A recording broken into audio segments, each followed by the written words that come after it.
ఎంత దుర్మార్గం ఎంత అన్యాయం అంటే వాడు చంపి ఒక సంస్థ ఉగ్రవాద సంస్థ చంపి మేమే చేసినామని ఇక దర్జాగా బయటికి చెప్పుకుంటా ఉన్నారు. ఇక చూడండి ఇటువంటి దుర్మార్గులను ఇక ఏం చేయాలి? నిజంగా చాలా బాధాకరమైన విషయం. అంటే ఇంకా కూడా అలర్ట్ కావాలి ఈ ప్రభుత్వం కావచ్చు, లేకపోతే భద్రతా బలగాలు కావచ్చు, ఇంకా కూడా అలర్ట్ కావాలి. నాకు చాలాసార్లు మొన్న కూడా అనిపించింది, ప్రాధాన్యత ఇంకా ఇవ్వాలి. నరేంద్ర మోడీ గారు కొంత ఇచ్చినట్టు కనిపిస్తుంది గతంతో పోలిస్తే, బట్ ఇది మాత్రం సరిపోదు. ఈ జవాన్లకు వీళ్ళకు ఇచ్చే ప్రాధాన్యత ఇది మాత్రం సరిపోదు.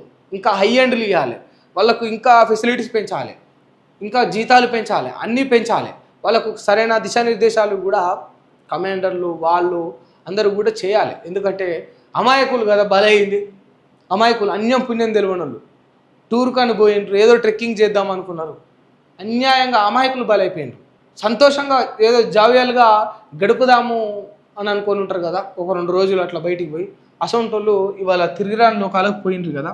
మరి ఇటువంటి దుర్మార్గులను ఊరికే వదిలేయద్దు, ఖచ్చితంగా వాళ్ళపైన చర్యలు కూడా తీసుకోవాలి.